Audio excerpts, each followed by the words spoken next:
철없는 어른들, 이번에는 그 더불어민주당 김성환 의원 헌정 방송입니다. 그 제목은 그 마시멜로우를 먹지 않은 아이들은 성공했을까입니다. 저는 진행을 맡은 제로입니다. 승 작가입니다. 지나가던 시민 A님입니다. 이사장입니다. 취준생입니다. 우리 마시멜로 실험이라는 거를 대부분 한 번씩은 들어봤죠. 그 1960년대, 70년대에 스탠포드 대학교의 월터 미셸이라는 사람이 653명의 어린이들을, 유치원생 애들을 데리고 실험을 했습니다. 내용은 뭐 다들 알겠지만 간단하게 설명을 하면 아이에게 마시멜로우를 하나를 앞에다 두고 너가 15분 동안 이걸 먹지 않고 기다리면 하나를 더 줄게 라는 거죠. 그래서 원래 이 실험은 그 신뢰에 대한 문제, 그 실험이었어요. 그러니까는 어른이 마시멜로우를 하나 더 줄게 하면 애들이 기다릴 수 있나, 그리고 거기에 애들이 기다리게 하려면 어른들이 어떤 신뢰를 줘야 될까라는 실험이었어요. 15년 후에 2차 실험에서 2차 실험은 뭐냐면 추적 조사예요. 그 아이들이 SAT 점수를 어떻게 받았나. 근데 우리가 다 알다시피 그 SAT 점수가 그 먹지 않고 기다린 아이들은 210점이 높았죠, 평균. 그리고 3차 실험은 40대 중년이 된 그 사람들을 추적해가지고 조사한 거였어요. 그때 이제 간단하게 말해서 마시멜로우를 먹지 않고 기다린 아이들은 성공을 했고, 그렇지 못한 중년들은 실패한 삶을 살고 있다라는 게 주요 내용입니다. 그래서 이게 차근차근 유행을 했죠. 뭐 EBS, SBS, 뭐 저기 채널 A를 비롯한 많은 방송에서 나와서 이걸 설명을 하고 교수들이 나와서 얘기를 했죠. 자제력이 강한 아이가 성공을 한다라고 많은 교수들이 자신 있게 얘기를 했어요. 2006년 5월 9일 동아일보에는 자제력이 강한 아이가 공부도 잘한다라는 기사가 났습니다. 이거 잠깐 중간만 읽어볼게요.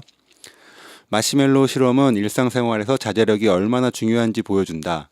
보상이 지연될 수 있다는 것을 아는 젊은이들은 졸업을 위해 학위를 따기 위해 지루함을 참아가며 수업을 듣는다. 이들은 뭔가 배우기를 위해 단순 반복적인 과제를 완수한다. 이들은 약물과 알코올 중독의 유혹에서 벗어날 수 있다. 반면 자제력이 부족한 젊은이들은 학교는 실패와 시련의 연속일 뿐이다. 그들은 10중8구 학교를 중퇴한다. 그들에게 인생은 10대 임신, 약물, 도박, 범죄와 같은 현명치 못한 결정의 연속이다. 마시멜로우를 하나 먹느냐 안 먹느냐에 따라 사람 인생이 이렇게 차이가 나죠. 근데 이게 한국에서 유명해진 게 마시멜로우 이야기라는 책이 한국에 발간이 되면서 이게 유명해졌다고 해요. 그리고 이 책은 정지영 아나운서가 번역을 했죠. 근데 첫 번째 마시멜로우 이야기는 정지영 아나운서가 번역을 하지 않았습니다. 숨어있는 번역자가 있고 출판사에서 책 홍보를 위해서 정지영 아나운서를 앞에 낸 거예요. 이게 나중에 밝혀졌고 몇 년 후에 그리고 그 아까 얘기했다시피 처음에 653명의 어린아이들을 데리고 실험을 했다고 했는데 15년 뒤 추적 조사에서 185명만 찾을 수 있었고 실제 SAT 점수를 확인한 거는 94명입니다. 653명에서 94명밖에 안 된 거예요. 사람들이 그걸 실험이라고 그렇게 말도 안 되는 그런 조사를. 여기서 중요한 거는 그 대학교에서 하는 실험의 가장 큰 문제가 뭐냐면 실험 대상이 누구냐예요. 보통 사람을 대상으로 할 경우에는 실험 대상이 대학원생이 되죠. 그리고 다들 해봐서 알잖아요. 예. 모집단의 구성의 방법이. 그리고 이 실험에서는 스탠포드 대학교 내에 빅너스 스쿨이라는 그 유치원이 있는데 이 유치원은 그 스탠포드 대학의 교직원들 자녀가 다니는 유치원입니다. 그만 읽어도 될 것 같은데. 그 정도 내용이면. 자, 그래가지고 네, 네. 그 뉴욕 대학교의 타일러 와츠와 UC 어바인의 그레인 덩컨 호아난 쿠엔이라는 사람이 금년에 이 실험을 결과를 발표를 다시 했어요. 재현한 거죠, 실험을.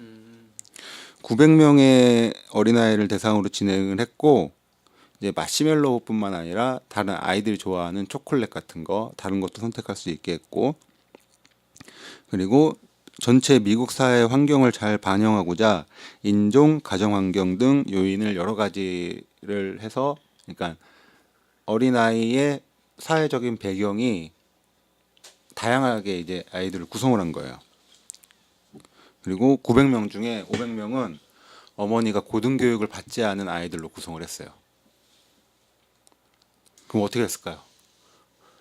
뭐 인내와 노력이 성공을 담보하지 않는다라는 결론이 나요. 알 수 없다.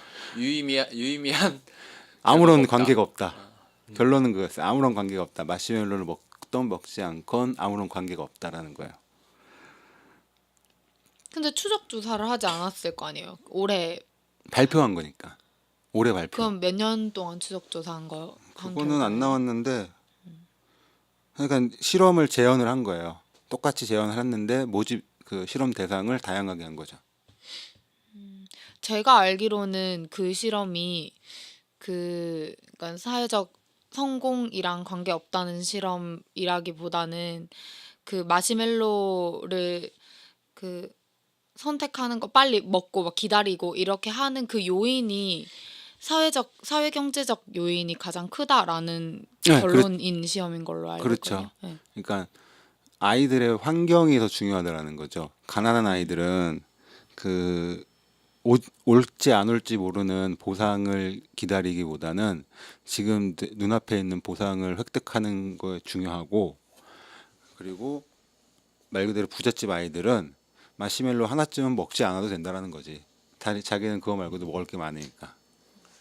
그리고 뭐 물론 뭐 IMF 같은 거 한번 팡 오면 끝나긴 하지만 인생이 근데 그 다음에 올 보상이 크다는 전제가 깔려 있어야 되잖아요. 그러니까 가난한 사람들이라고 하긴 그렇지만 이 불확실한 삶은 다음에 올 보상이 큰 거란 보장이 없으니까 그냥 일단 있는 거라도 취하는 거고 그런 거 아닐까요? 그리고 도박. 마시멜로를 15분 뒤에 줬는데 실제로 삶에서는 그 마시멜로도 얻을 수도 있지만 못 얻는 경우도 많잖아요. 실제로 보상이라는 게. 근데 그 어른들의 신뢰? 그거 있잖아요. 사회 신뢰. 아, 너 정년 보장해 줄게. 그러고 IMF 보니까 다 잘라버리면 신뢰를 못 주니까 만족 어떻게 지연이 안 된 걸. 바싹 벌어야 돼요. 그래서 이제 하버드 대학교 경제학과의 샌들 윌리네이션 교수가 2013년에 펴낸 희소성이라는 책에 있는데 거기에 나온 설명이 맞다라는 거지. 가난한 환경에서 자란 아이들이 장기적인 계획을 세우기보다는 단기적인 보상에 집착한다는 연구 결과가 나온다.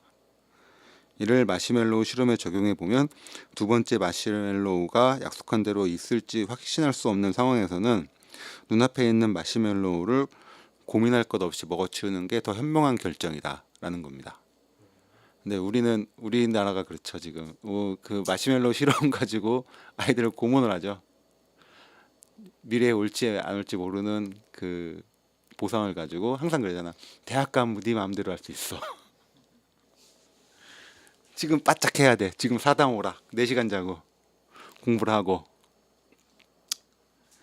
그래서 이걸 보면서 정말 답답했던 것 중에 하나가 그 TV에 나올 때 항상 교수들이 나와요. 방송이 나오면 무슨 유아교육과 교수라든가 심리학과 교수라든가 이런 사람들이 나와서 항상 저게 맞다. 애들 자제력이 없는 아이들이 성공을 한다라고 항상 말을 하면서 그걸 TV를 보는 부모들을 세뇌했는데 그 사람들은 아무도 그걸 잘못됐다는 걸 인정을 하고 사과한 사람이 한 명도 없죠. 그리고 우리는 그런 거를 가지고 지금 아이들을 고문하고 있고 국어 31번 문제 맞췄다고 훌륭한 아이고 국어 31번 문제 틀렸다고 능력 없는 그 아이인 건 아니잖아요. 아니지만 사회적으로 훌륭한 사람이 돼버리잖아요. 우리나라에. 좋은 대학, 훌륭한 학생이네. 사회적으로 네. 네임이 하나 붙죠.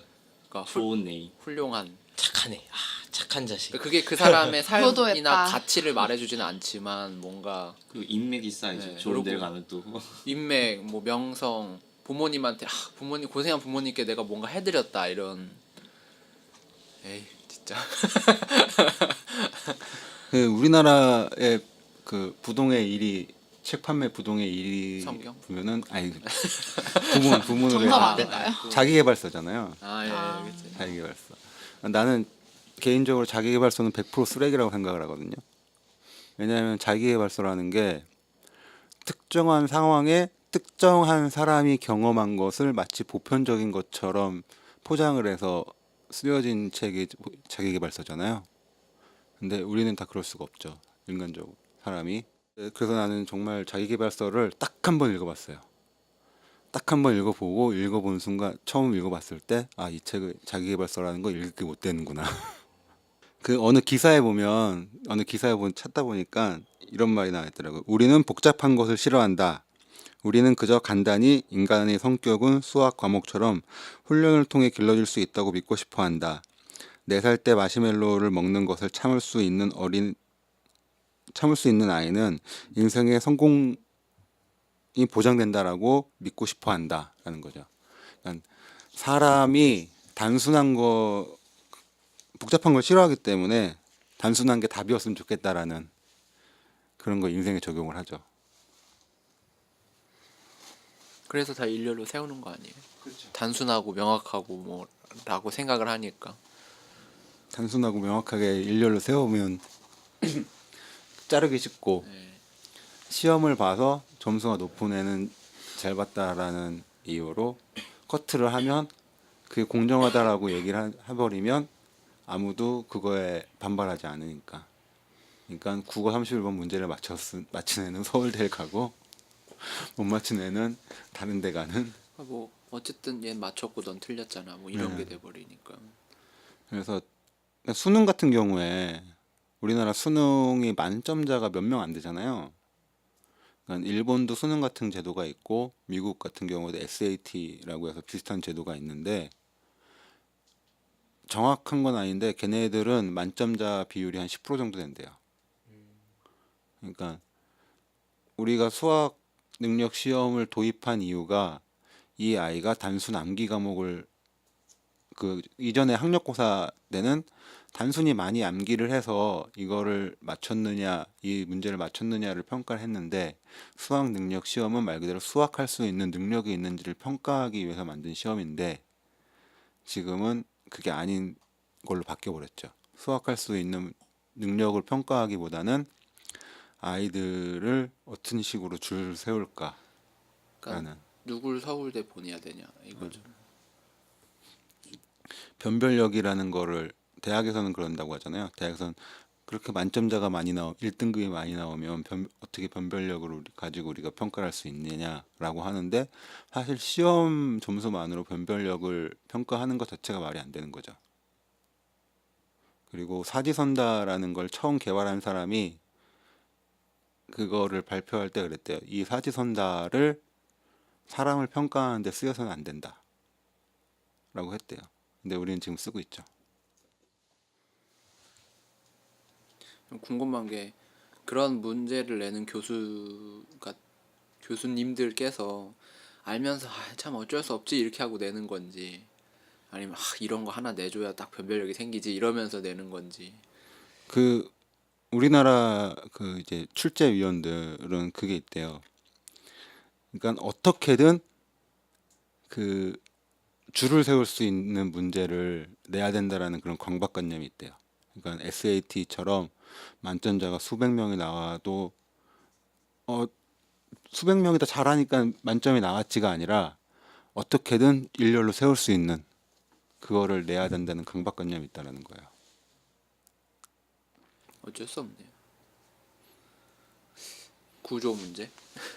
그건 출제자 개인의 문제라기보다는 그 대학 시스템의 문제가 제일 크니까. 입시 시스템을 바꿔야 되는 거니까. 근데 또 이제 이번에 난리 나고 해서 정시를 이제 또 늘린다며요 다시. 수시 비중 더 줄이고 그러면 이제 수능 비중이 더 커지는 건데 좀 그렇죠. 그러니까 수능 비중이 커지는데 수능이 어쨌든 시험이라는 게 대부분 객관식인데 잘 찍은 애는 그러니까 어떤 식으로 바뀌어야 될지 저는 방향이 안 잡히는 것 같아요. 학종을 늘린다고 해도 싫고, 그러니까 내신을 믿을 수가 없고, 정시를 늘린다고 해도 수능이 너무 구리고, 너무 부려 다. 우선 우리나라 학종이라는 게 외국의 학종에 비하면 너무 많은 부분이 들어가 있잖아요. 책을 읽었는지 안 읽었는지, 상을 받았는지 안 받았는지, 그런 상이라는 게 사실 아이들에 대한 상이라는 게 사실 권위가 있다고 말할 수는 없거든요. 근데 이제 마시멜로 이야기를 꺼낸 건 우리가 이제 과거에 당연하다고 믿고 있었던 것 중에 아니라 그게 아니다. 우리가 믿고 있는 게 아니다라는 걸 얘기하기 위해서 제가 했던 거고, 좀 길게 얘기했던 거고, 우선 그럼 그 다음에 이제 짜잘한 것들을 좀 얘기를 해볼게요. 석유가 어떻게 생겼을까요? 네? 어떻게 어떻게 생겼냐고. 생겼냐고요? 어떻게 만들어졌는지 석유가. 제일 처음에 예. 그 공룡 죽어서 뭔가가 막 불에 타가지고 이게 뭐지? 막 이렇게 한 거 아닐까? 그러니까 유기물, 이게 뭐야? 식물이나 땅에서 나온 게 불에 타. 오래된 공룡화에 나오는 동식물이 뭐 묻혀가지고 뭐 식물 해적이 돼서. 그 나무는 그 석탄이고 그쵸. 예. 공룡이 죽어서 묻혀가지고 석유가 되고 우리 그거를 초등학교 때 배웠나? 그죠. 예, 그렇죠. 아닙니다. 어? 아 진짜 공룡이 아니에요? 예. 그러면요? 우선은 제가 읽어줄게요. 우선 석유가 어떻게 발생됐는지는 세 가지 설이 있어요. 유기기원설, 무기기원설, 자연발생설. 아 그게 초파리 생각난다. 다 설이에요? 딱 어느 아니, 게 하나가 석유가 어떻게 생성됐는지를 모른다고요? 네, 몰라요. 대박. 그냥 설로만 충격적이다. 있는 거예요? 딱 네. 이거다라는 게 세 가지 설이 있는데 헐. 그 중에 가장 유력한 게 유기기원설이에요. 유기기원설은 그 바닷속에 있는 어류, 원생동물, 갑각류 있잖아요. 걔네들이 땅속에 묻혔는데 그 금속 탄화물 같은 애들이랑 높은 압력이 결합을 해서 생겼다. 이게 유기기원설입니다. 그럼 공룡은 죽으면 산소랑 결합을 해서 썩기 때문에 석유를 만들어낼 수가 없어요. 그래서 가장 유력한 설이 유기기원설이에요. 무기기원설은 뭐냐? 그냥 땅속에 있던 금속 탄화물들이 어떻게 지들이 뭉쳐가지고 석유가 됐다는 거예요. 그게 두 번째 무기기원설이고, 세 번째 자연 발생설. 그냥 지구가 만들어지면서 자연적으로 이미 석유가 만들어졌다라는 게 자연 발생설이에요. 그래서 공룡이 만들어졌다라는 건 과학적으로는 아무런 근거가 없는 얘기예요. 과학계에서 그렇다고 얘기를 안 하니까. 어쩐지 한국에도 공룡이 있는데 왜 석유가 안 이 나오나 했다. 조상님들은 어떻게?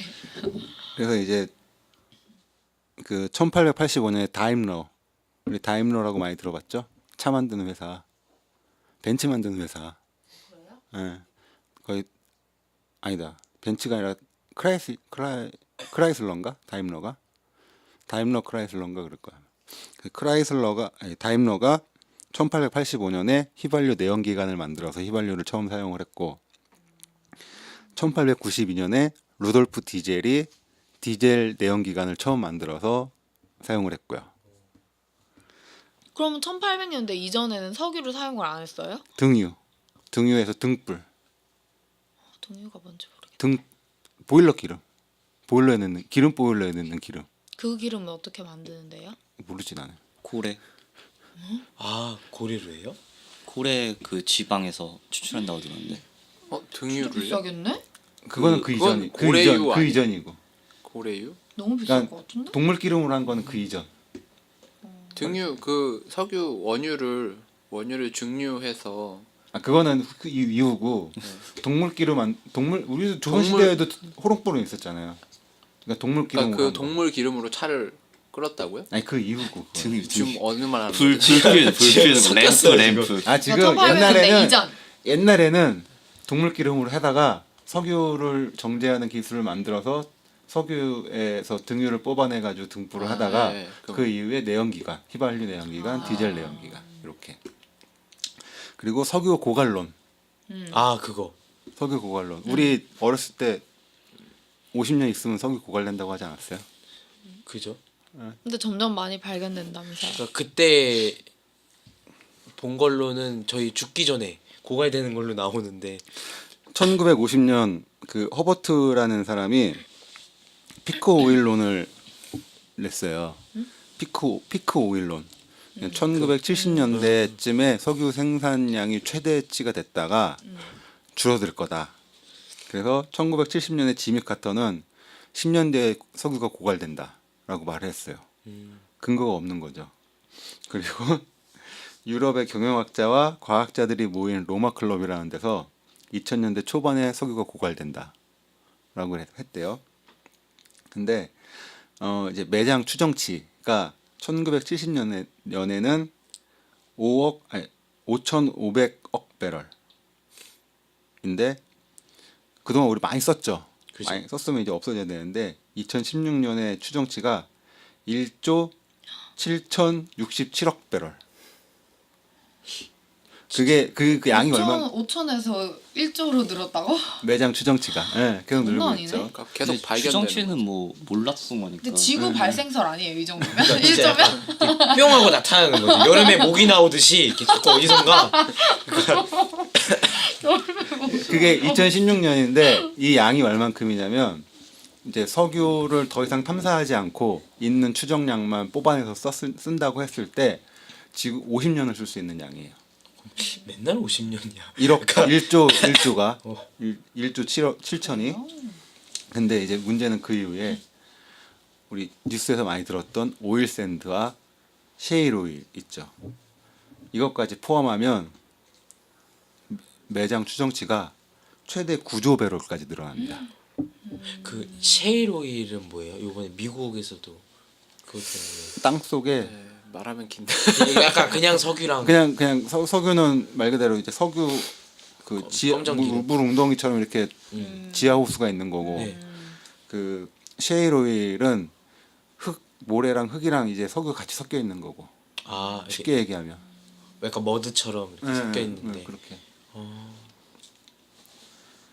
그래서 우리가 죽어도 석유는 계속 나온다. 근데 그 추정치 다 쓰면 안 될 것 같은데 지구 망하는 지구가 거. 막 뭐 우리가 못 살 것 같은데 그래서 이제 에너지 얘기는 좀 더 하고 싶지만 자동차 얘기를 좀 할 거라서 다음이 될지 다다음이 될지 뭐 자동차 얘기 좀 하면서 좀 하기도 좋아요. 하고. 사실 연관되네요. 저도 다 이제 다음 할게 저도 기름 관련된 것 때문에 난 사건이니까. 자, 그리고 우리가 이제 많이 쓰는 말 중에 백조가 물 위에 떠 있기 위해서 물 속에서 발을 아. 막 열심히 이렇게 한다고 하죠. 정말? 거짓말이에요? 기름으로 떠 있는 오리 안 봤어? 오리? 백조는 몰라도 호수에 있는 오리 정도는 봤을 거 아니에요. 우리 어떻게 오리가 막 발을 막 이러고 있어요? 어떻게 알아? 우리 빛이 안 보이는데. 아, 맑은 데서 본 적 없나? 그대로 적었어. 그리고 발을 막 이렇게 하면 몸이 움직일 거 아니야, 물 위에 있는 몸이. 근데 가만히 있잖아요. 그렇죠. 부력인가요? 그냥 떠 있어도 되나요 혹시? 자, 그냥 이렇게 그 하나? 발가락 사이에 물갈퀴가 이렇게 생길 정도로 진화를 했는데 오. 애가 물 위에 떠 있지 못한다고? 근데 만약에 또 떠 있지 못한다고 하면 떠 있지 못하는데 굳이 물 속에 애가 들어가 있는다고?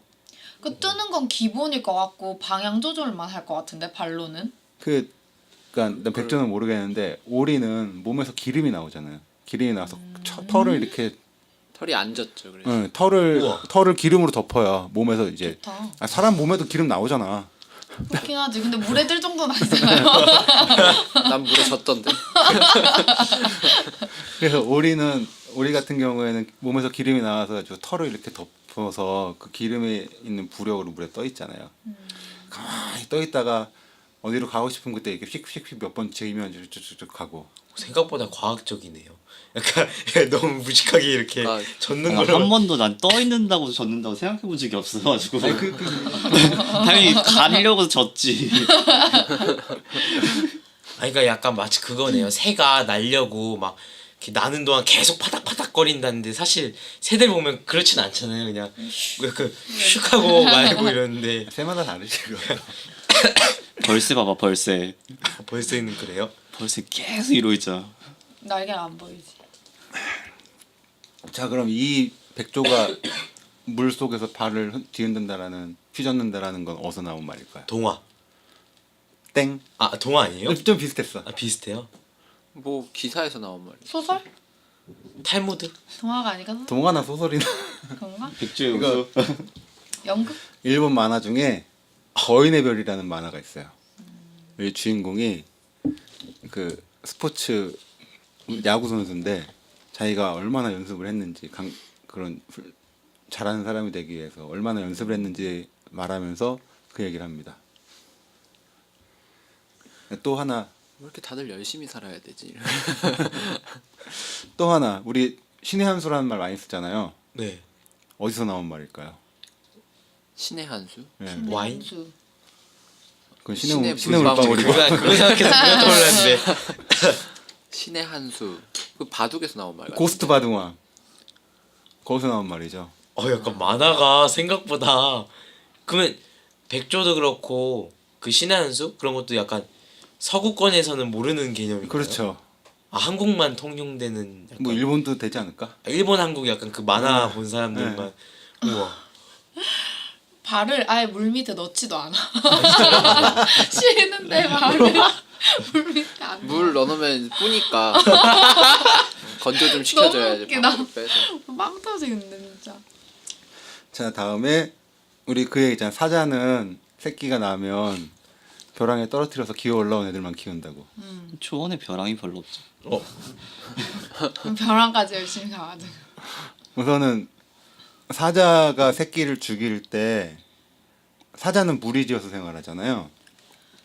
근데 그 탑이 왕초가 바뀔 때 전 왕초의 새끼들을 왕초가 된 애가 죽여요. 근데 벼랑에서 떨어뜨려 죽이는 경우도 있고 물어 죽이는 경우도 있고. 근데 자기 새끼를 그렇게 죽이진 않아요. 우리가 잘못 알고 있는 거죠. 그다음에 우리 또 많이 아는 말 중에 찬물에다가 개구리를 넣고 살살살 달구면 개구리가 가만히 있다가 죽는다. 그럴까요? 서서히 뜨거워져서 그럴까요? 실험 안 해봐서. 어느 순간 약간 아차하고 나오지 않을까 싶기도 한데 이게 인터넷 내가 찾아봤거든요. 실험이 많더만. 진짜? 그걸 실험을 그거 했어요? 어때요? 보통 25도 전후에서 개구리가 뛰어나옵니다. 근데 그걸 어떻게 실험을 했지? 좀 위험하지 않나? 개구리. 동물학대? 동물학대인 것 같은데. 그 미꾸라진 있잖아요. 미꾸라진. 자, 그거 얘기할 두부. 거예요. 뭐지? 자, 우리 미꾸라지 많은 데다가 메기를 한 마리 탁 넣어놓으면 미꾸라지가 그 메기를 피하기 위해서 열심히 헤엄치다가 더 건강해지고 세진다라는 말이 있죠. 아, 처음 들어봤는데요. 나 처음 아, 그래요? 들었어.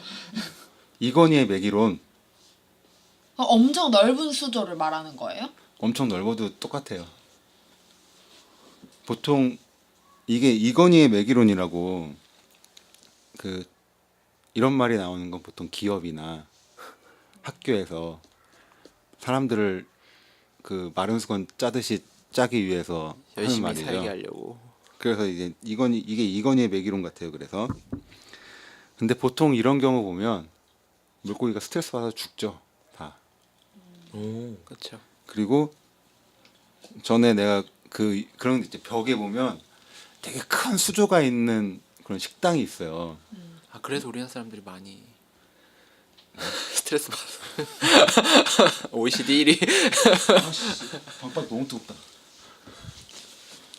그럼 낮춰. 네. 18도밖에 지금 16도밖에 안 돼요, 근데 온도가. 전 뜨끈하고 좋은데? 그 할머니 집온 것 같아. 할머니 집. 깔았으니까 그렇지. 아 그렇구나. 저희도 지금 이게 서서히 뜨거워진 건데 어느 순간 아니잖아요.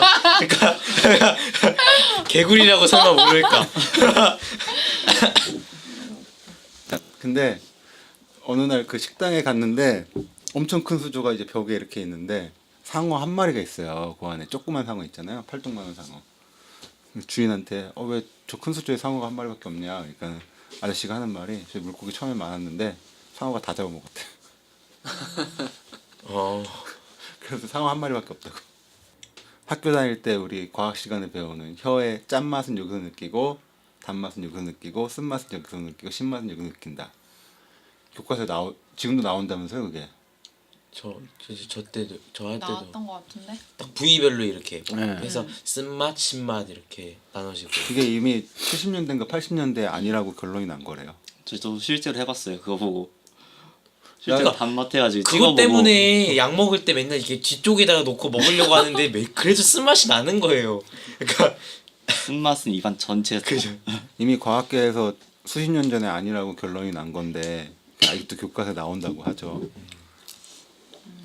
교과서에 실제로 나온진 모르겠네요. 내가 언급은 될 것 같긴 한데.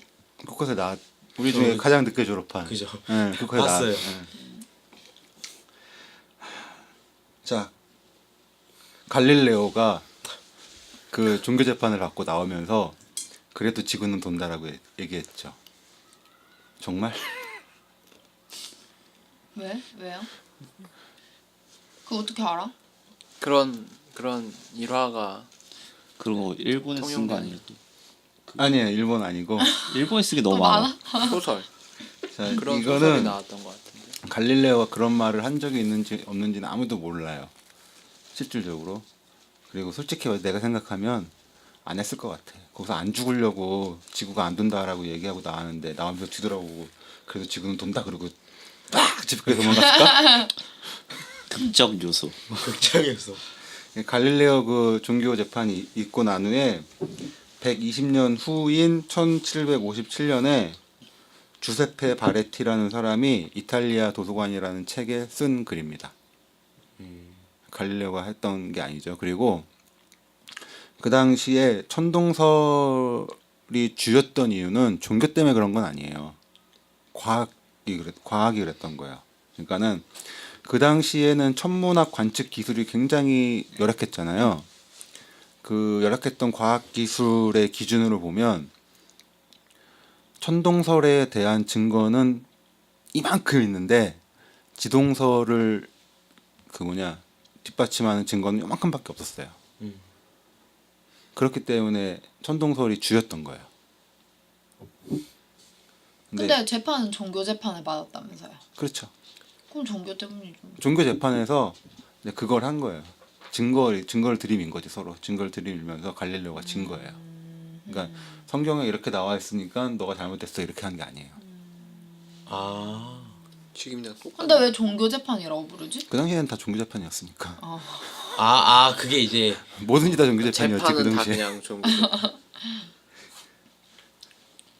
우리 저번에 이제 방송에 나온 건 아니지만 우리 저기 누구냐 승 작가가 얘기했던 거.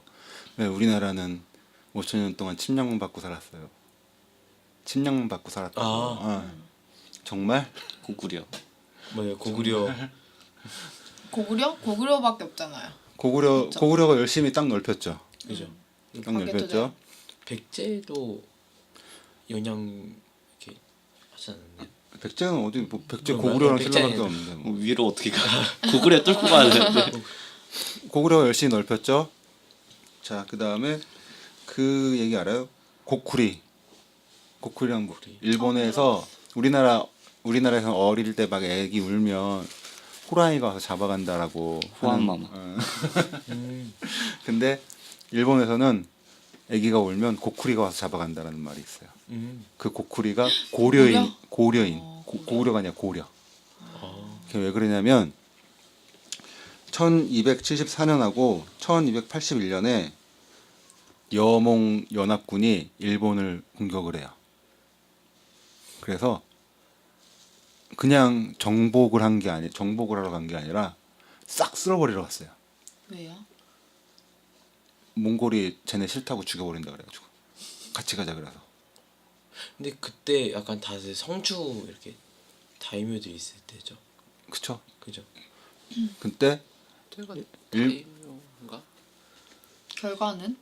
어떻게 싹 됐어요? 쓸어버렸어요. 그냥 가서 싸우고 정복을 하는 게 아니라 그냥 싹 쓸어버렸어요. 왜 다 죽였어요. 몽골이 왜 걔네들 갑자기 싫어하지? 그거는 역사책 보고. 목제 처음 들어본 말이죠. 점령을 못 하지 않았어요 제대로? 그러니까는 이게 그러니까 1274년하고 1281년하고 두 번을 갔어요. 두 번을 갔는데 그 상륙을 해서 육지에서 전투는 여몽연합군이 다 이겼어요. 다 이겼는데 이제 일본 섬나라다니까 이렇게 배로 옮겨 다니잖아요. 그때 어마어마하게 큰 태풍이 두 번이 온 거야. 그래가지고 배가 다 뒤집혔어. 그래가지고 살아있는 애들은 철수를 했어요. 그래가지고 그때 일본에 그냥 정복을 한 게 아니라 정말 싹 다 죽여버려가지고 너무 고꾸리 그러니까 고려인들에 대한 그 공포심이 너무 강해가지고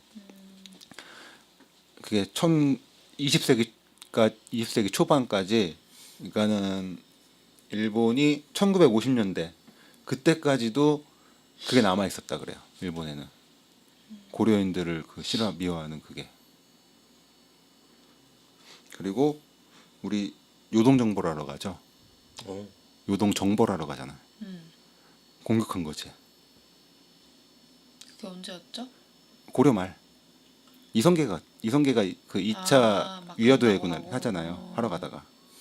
그 전에는 이미 정벌을 하러 갔는데 갔다가 정벌을 했는데 거기서 버틸 힘이 없어가지고 다시 돌아온 거고. 그 다음에 또 대마도 정벌이 있었죠. 그죠. 대마도 정벌하러 가서 싹 밀어버렸죠.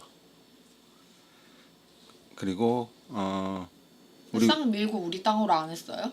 왜 아, 아직 그게- 일본 땅이지 그거? 그 기록에 보면 대마도라는 섬은 경상도 계림에 예속되어 있다고 나와 있어요. 경상도에 근데 언제 일본으로 넘어갔어? 근데 이게 그게 우리 땅이 되려면 그 지속적으로 관리를 파견해가지고 관리를 하고 세금을 징수해서 거두고 해야 되잖아요. 근데 그걸 안 했어요. 그리고 조선이 약간 섬나라를 별로 그렇게 그러니까 섬을 별로 신경을 안 썼다고 들었어요. 그러니까 본토만 신경 쓰고 섬은 별로 신경을 안 쓰다 보니까 조선 때 계속 거기다 관리 파견하고 세금을 걷고 관리를 했으면 우리 땅이 됐겠죠. 근데 이제 그걸 안 해가지고 그냥 일본이 가져간 거였지. 그리고 이제 우리 왜구 있잖아. 왜구 알죠? 조선 반도에 살던 사람들은 해적이 없었을까? 아 조선에서 해적 네. 다른 나라의 해적? 다른 나라라고 해봤자 일본밖에 없잖아. 특히 이제 그 신라고라 그래가지고 신라 쪽 사람들이 일본한 해적 많아요. 많이 있어요. 이건 신라 때죠. 예. 그러니까 5천 년 동안 남을 침략 안 한 건 아니잖아. 그쵸 뭐 지네들끼리도 싸우고 죽이고 했는데 뭐 삼국도 뭐 난리 났어. 그리고 간도. 간도. 간도 우리 땅이에요. 간도가 어디 쪽이지? 그냥 러시아 지금 쪽인가? 뭐 지금 만주 연해주 쪽이라고 생각하면 돼요. 북한 바로 위쪽 땅. 그러니까 조선시대 때 우리가 생각했던 우리 영토는 그 당시에는 국경선이 딱 땅에다 근거 놓고 여기까지 우리 땅 저기 니네 땅이 아니잖아요. 조선시대 때 생각했던 우리 땅은 그 두만강 있죠. 두만강을 물을 쓸 수 있는 곳, 그 물을 써서 생활용수, 농업용수를 쓸 수 있는 곳까지가 조선 땅이었어요. 그러면 간도는 우리 땅이 아니지. 근데 간도를 우리 땅으로 만든 게 고종이죠. 고종이 그러니까 거기 간도 땅은 애매하게 그 소유권이 없던 땅이에요. 소유권이 정확치가 않던 땅이에요. 땅인데 그러니까 고종이 거기다가 사람들을 이주를 시키고 관리를 파견하고 군대를 파견을 해요. 그러면 거기에 자기 스스로 뭐 나는 청나라 사람이야, 조선 사람이야에 속하지 않은 사람들이 살 거 아니에요. 그 사람들한테 겁나 양아치질했습니다. 그때 근데 가가지고 그것도 경계비? 그 경계비를 세우잖아요. 청나라랑 우리나라가. 그거 그러니까- 이후에 보낸 거 아니에요? 고종? 그러니까 그게 되게 애매한 거예요, 사실은. 그게 역사적으로 정확하게 해석이 안 딱- 되잖아요. 압록강은 해석이 되는데 두만강인지 그러니까 무슨 강인지 알 수가 없다고. 그거는 이제 역사학자들 사이에서도 이견이 많은 네. 거기 때문에 우리가 이렇다 저렇다라고 확실하게 얘기할 수 있는 건 아니에요. 확인이 안 된. 그래서 어쨌든 그때 고종이 군대 파견해가지고 거기 양아치질 많이 했어요. 근데 여기다 근거 야 여기부터 우리 땅. 거기서 원래 살고 있는 애들이 있는데 여기 이제부터 조선 땅이니까 그냥 세금 내. 갑자기 가가지고. 사실은 그냥 버려둔 땅? 서로 신경 안 썼던 땅? 그렇죠. 소유권이 명확하지 않은 그러니까 그런 말 그대로 땅이었대. 그냥 두 나라의 경계 지역에 그냥 약간 완충 지역으로 그냥 뒀던 땅 이런 거 같은데. 그럼 언제 국경이 픽스된 거예요? 그때 그 협약하잖아요. 조선이랑 청나라랑. 아까 명확히 하자. 왜냐면 그 청일 전쟁 패한 이후일 걸요 아마. 청일 전쟁에서 청나라 패하고 그때 이후일 거예요 아마. 그래서 경계비 세워서 누구는 뭐 두 강 사이에 경계비를 세운 거다. 뭐 누구는 백두산이 그냥 높으니까 세운 거다. 근데 명칭이 압록강은 압록강 똑같은데 두문강인가? 두만 이거는 명칭이 다르니까 이게 두만강인지 뭐 다른 강인지 알 수가 없다고. 어쨌든 뭐 예. 다음은 이런 삼조고 알죠? 삼조고. 고구려. 네. 고구려의 삼조고 평창 올림픽에도 나왔던 삼조고. 그 삼조고가 일본 축구협회의 그 마크죠. 고구려의 삼조고. 아 그래요? 일본 축구협회 그 유니폼을 보면 축구 대표팀 유니폼을 보면 가슴에 삼조고가 그려져 있어요. 검은색 네. 그 삼조고였구나. 그래서 모르는구나. 삼조고가 우리 거냐, 우리 건데 일본이 쓰는 거냐? 정확히 말하면 아니에요. 삼조고는 원래 중국 신화에 등장하는 동물이 고구려로 전해지고 그 이후에 일본으로 전해져요. 애초에 중국 신화의 자식 아니에요? 주몽이? 신화 자체가 그렇게 나와 있던데. 주몽신화? 주몽신화는 또 중국 신화라고 하긴 또 뭐하지 조금. 그 중국 신화에 나오는 애가 나와낸다던데. 그러니까 그게 되게 웃긴 게 신화라는 게 옛날에는 신화라는 게 딱 고지역에서 발생을 하면 주변으로 계속 퍼져나갈 거 아니에요. 그럼 나중에 이게 어디가 처음인지 모르는 거지. 그래가지고 그 요임금 시절에 하늘에 10개의 태양이 있었어요. 그래가지고 그게 너무 더우니까 거기를 이제 화살을 쏴가지고 태양을 다 떨어뜨렸는데 그때 세발까마귀가 같이 떨어졌어요. 그게 처음 이제 기록상으로 처음 나오는 거예요. 그리고 일본은 자기들이 태양신의 후예라고 하잖아요. 그러니까 이게 건너가면서 이야기가 변했겠죠. 그런 식으로. 채소는 한국 우리말이고 야채는 일본식 한자어니까 쓰지 말자라고 하잖아요.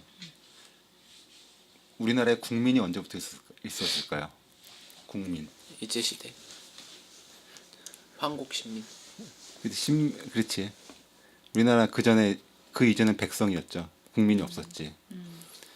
그리고 민주주의, 공화주의, 뭐 자본주의 이런 말이 언제부터 있었을까요?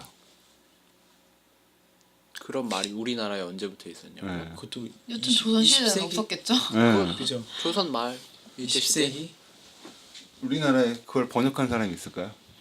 외국에서 들어온 개념인데. 그걸 일본에서 번역하면 그냥 갖다 쓴 거 아니에요? 그쵸. 거의 한자어로 된 다 아주 일본- 많은 다 용어들이 일본에 있는 사람들이 외국 문분을 접하면서 그걸 한자로 번역을 해놨더니 그걸 그냥 갖다 조선에서 그냥 갖다 쓴 거죠. 철학도 응.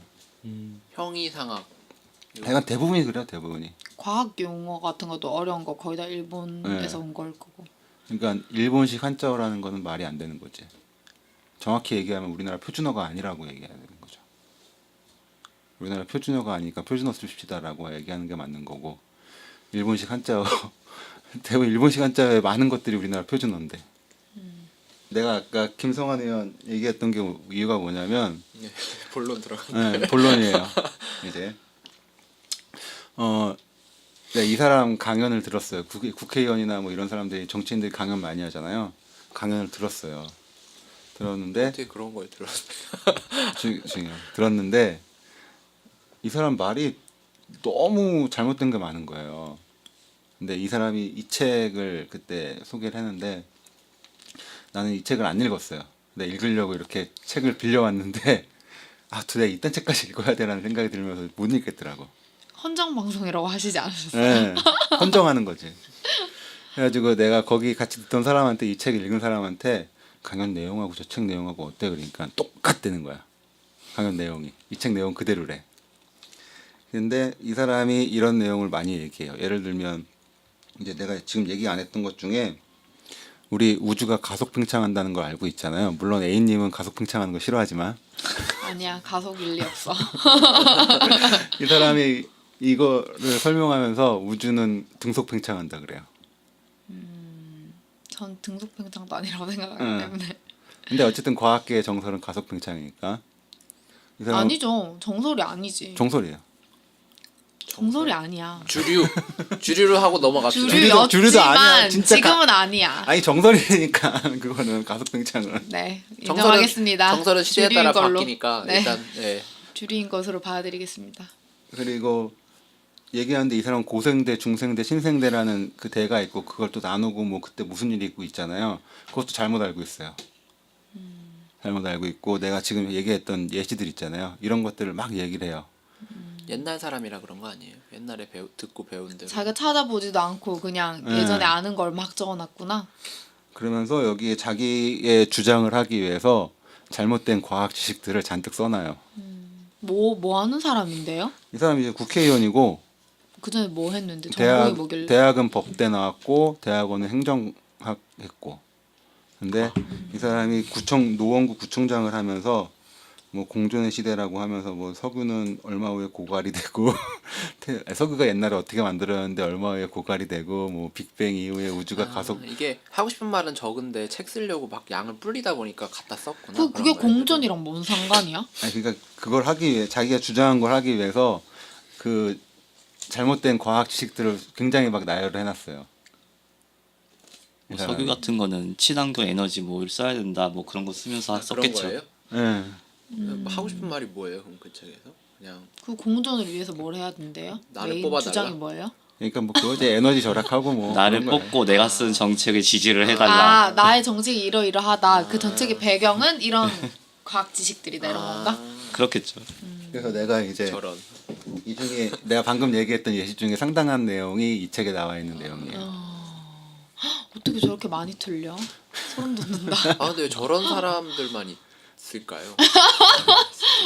그러니까 동네 꼬마애가 더 낫겠다. 정치인이 그러니까는 자기 이 사람 법학과 나왔고 행정학과 나왔고 그동안 정치를 했으면 나름대로 전문성이 있겠지만 그 분야에 대해서 전문성은 있겠지만 자기가 모르는 분야를 마치 자기가 진리인 것처럼 이렇게 포장을 하고 있죠. 불쌍하다. 이래서 문과란.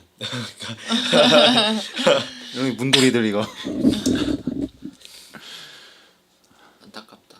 그래서 이제 그거 한번 다시 확인해 보고 그러자는 걸로 제가 이렇게 얘기를 했습니다. 다들 어떻게 생각하세요?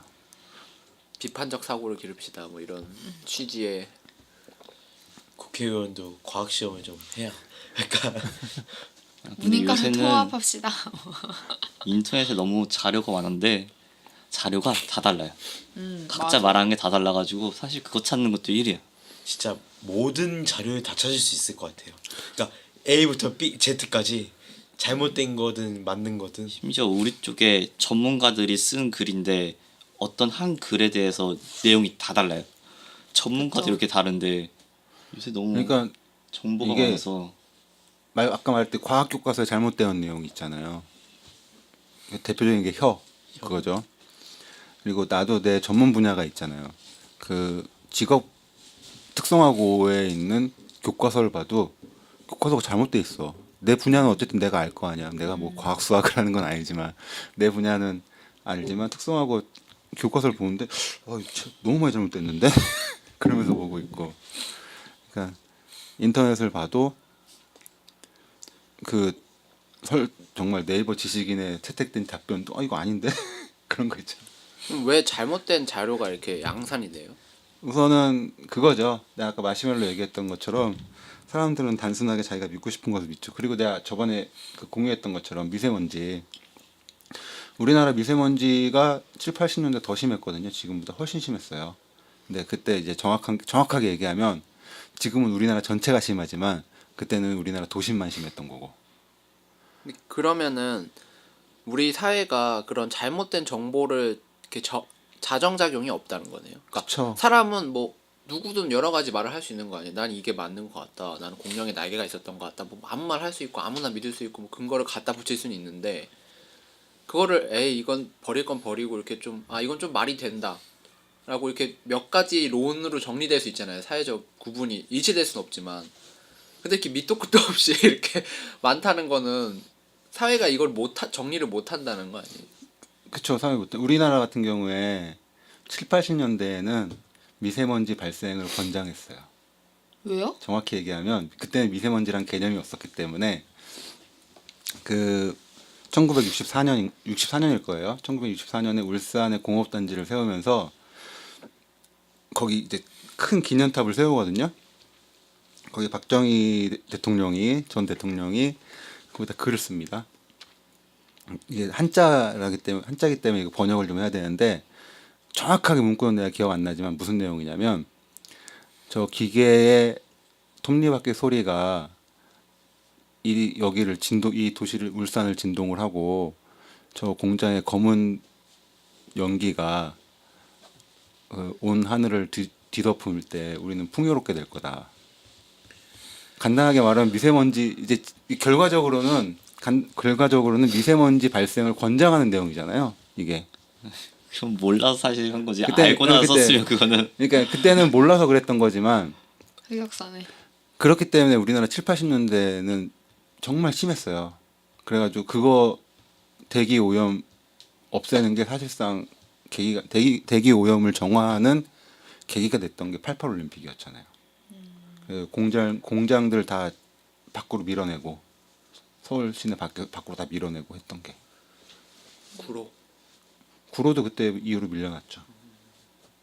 근데 그때와 지금의 차이가 있다면 그때는 우리나라 그 국내 공장들이 매연이 정화 시스템이 없었던 거고 예. 지금은 중국의 영향이 지대한 거잖아요. 그러니까는 이게 문제가 뭐냐면 중국의 영향이 많은 건 사실이죠. 근데 국내 발생 요인도 만만치 않게 많다라는 거고, 근데 대부분 방송이나 사람들에게 하는 방송에서 나오는 것들이 중국발 미세먼지라고 하잖아요. 국내 요인은 전혀 생각지 않아요. 그러면 중국발 미세먼지라고 하면 국내 요인이 없기 때문에 국내에서 발생되는 미세먼지는 제거할 필요가 없는 거예요. 그러면 사실상 국내에서 발생되는 미세먼지가 분명히 상당히 많음에도 불구하고 그거를 제거할 수 있는 기회조차 우리는 잃어버리는 거지. 이거 박원순이 하고 있잖아요. 근데 이거 저는 좀 그냥 그 공기청정기 팔아먹으려고 예. 예전에도 지금 만약에 수치 발표해서 그렇지 똑같았잖아요. 예전에도 지금 비슷한 날씨 많았고 사실 초미세먼지는 눈에 보이지도 않는데 예전에는 안 보이니까 몰랐을 거 아니에요. 네. 그냥 몸이 안 좋다, 피곤하다, 뭐 목이 아프다 이걸로 끝났을 텐데 지금은 매일 방송에서 나오고 뭐 몇이다 좋다 안 좋다 그렇게 나오니까 사람들이 느끼고 뭐 미세먼지 때문인 것 같아. 그리고 하물며 국내 문제다 그럼 사회적으로 어떤 공장을 가진 기업들이 비용을 부담해야 되니까 그럴 수는 없고 중국발이다 해놓고 공기청정기 막 팔고 실내 공기청정 시스템 갖다 팔고 라고 그냥 추측을 아닐 수 있지만 근데 확실히 다르지 않아요? 그 국내 문제면 맑은 날이 하나도 없어야 되는 건데 확연히 다르잖아요. 아니, 그러니까 바람이 쓸고 지나가면 바람이 많이 부는 날은 음, 빨리 날아가요. 그리고 장거리를 이동을 하면 작을수록 지표보다는 상공의 형성이 돼요. 근데 중국발이라고 믿을 수밖에 없는 게 그러니까 전부 다 중국 건 아니고 우리나라도 심하긴 하지만 미세먼지 지도를 보면 이렇게 옮겨와요. 아니 그건 진짜로. 그러니까 그것도 정확한 게 아니라는 거지. 내가 저 그렇게 하는데 그런 거 딱 보면은 중국이 문제야 생각이 나니까 계속 그러니까 그런 자료들이 그렇게 사람들이 생각하게 느끼는데 그게 그럼 그 미세먼지가 이동한다고 해서 그게 우리한테 영향을 미치냐도 좀 애매하다는 거예요. 왜냐면 상공으로 다 지나가 버리니까 그게 내가 지상에서 제 키가 뭐 2m보다 안 되는데 2m도 안 되는 거기 사실 옆에 지나가는 그 디젤 차가 더 영향이 크지 중국발 미세먼지보다는. 아 그리고 차도 얘기할게. 우리나라에 지금 내연기관 차들이 다 전기차로 바뀌면 미세먼지가 싹 사라질까요? 차에서 발생하는 거? 전기 에너지. 아니죠. 차에서 기본적으로. 발생하는 게 사라지냐고요? 네. 타이어도 그 더 나도 이거 정확하게 어떻게 되는 건지 모르겠는데 누가 말하기 오늘 기자가 이제 내놓은 거 보니까 실질적으로 차에는 배기가스로 나오는 미세먼지보다 타이어 브레이크 패드에서 나오는 미세먼지가 훨씬 더 많대요. 타이어. 근데 문제는 전기차는 내연기관 차보다 무겁다라는 거예요. 무거우면 마찰이 커지니까 브레이크랑 타이어에 나오는 미세먼지가 더 많아지겠죠. 타이어에 왜 미세먼지가 생겨요? 달- 마모돼서? 응, 마모되잖아. 브레이크랑 그거는. 그러니까 사실 제일 안 좋은 공기를 마시는 애들은 키가 작은 아이들, 유모차 타고 이러는 애들이 제일 안 좋은 공기를 마시고 사는 거예요. 도로 옆에 지나다니는 애들. 몇 cm 차이 난다고. 아니 근데 그게 자 하나 정도? 그거 그 해외에선 그거 되게 많이 받아들이잖아요. 그러니까 뭐라고 해야 되지? 그러니까 우리나라 기사가 아니었던 것 같은데 실제 그런 거를 그냥 심하다가 아니라 조사를 해보니까 차이가 크다는 거예요. 오히려 상공에 지나가는 초미세먼지보다 이 사람 성인 키가 그 절반이 안 되는 키 이 차이가 너무 크다는 거예요. 왜냐면은 밖에서 나오는 미세먼지가 뭐 풀풀풀 날아다니는 게 아니라 어느 정도까지밖에 안 올라오기 때문에 그러니까 바퀴 옆에 입 대고 있으면 그게 더 심하다는 거죠. 근데 애들은 그 바퀴랑 거의 비슷하잖아요. 그러니까 어느 정도 큰 중고등도 상관이 없지만 유치원생들이나 초등학생들은 오히려 더 많이 영향을 받는다는 거예요. 특히 유모차에 타고 있는 갓난 애기들. 근데 옆에 도로 뭐 2차선 도로인데 옆에 도로 옆에 이제 거닐 수 있는 거리가 있는 데서 유모차 끌고 간다. 그게 가장 안 좋다고. 근데 뭐 방법이 그래서 또 물론 그것도 상업 마케팅인지 모르겠지만 유모차 이렇게 씌워서 공기청정기 필터가 유모차 거기에 달려있는 그런 것도 있더라고. 네, 갑자기 그 뉴스가 생각났는데 지표본에 가까울수록 더 여름에 더워. 맞아 그런 키가 거. 작을수록 갑자기 그게 계속 생각나가지고 근데 사실 일반인은 알 수가 없을 것 같아요. 사실 근데 초미세먼지도 공기가 차 하나 지나가면 엄청 요동치거든요. 뭐 시뮬레이션 같은 거 보면은 그렇게 차이가 날까 싶긴 해요. 사실 공기가 아예 고정돼서 이렇게 섞이니까. 아니라 차 지나가면 계속 이렇게 바람도 불고 사실 요소가 너무 많아가지고 그러니까 뭐 다들 이제 개인이 정화기 같은 거 차고 다녀야지 위를. 콧구멍 이렇게 막든가 뭐 이렇게. 가끔 삼소방 한번 딱 가가지고 맑은 감 딱 쐬고 아 그 내가 팁 하나 이제 운전하면 그 운전 안 하는 사람 은 모르겠지만 차에 보면 버튼이 있어요. 외부 공기가 이렇게 들어오게 하는 버튼이 있고 내부에서 공기가 순환하게 하는 버튼이 있는데 뉴스를 보면 미세먼지 심한 날은 그거 눌러놓고 내부 공기를 순환시켜라. 근데 내가 오늘 아침에 유튜브에서 그거 실험한 거 봤어. 더 안 좋잖아요. 차에 그 공기정화 필터가 있는데 그거 좋은 거 껴놓고 외부 공기 들어오게 하는 게 더 좋다. 그러니까 필터를 자주 갈아주세요. 좋은 걸로 자주 가. 왜요? 그러니까 미세먼지는 들어오면서 필터에 걸리잖아요.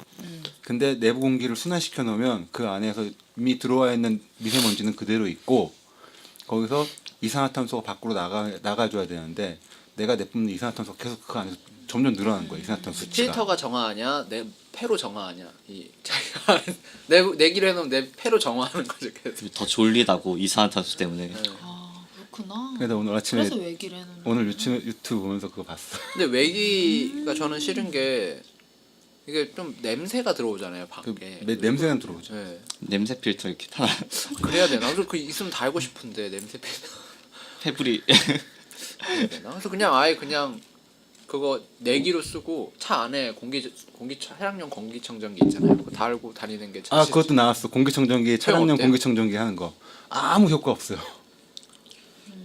개짜고 쪼매난가?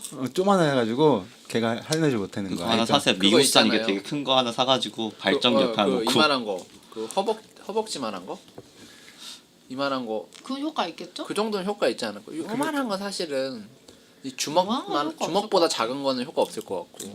거기 나오는 거는 이제 시중에서 가장 비싼 가격에 팔리는 것 중 하나인 뭐 필립스 어쩌고 저쩌고 했는데 요만해요. 크기가 손바닥 한 두 개 정도 크기. 효과 없음.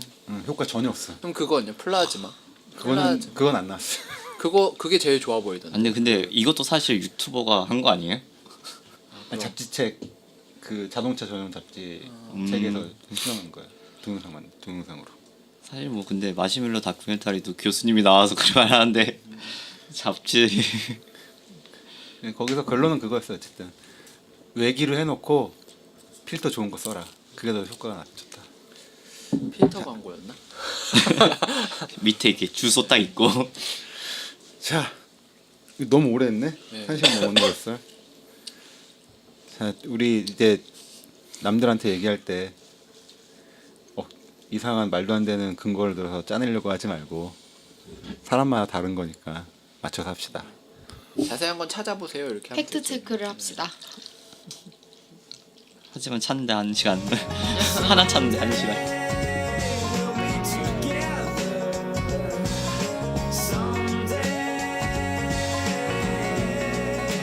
I'm no Superman.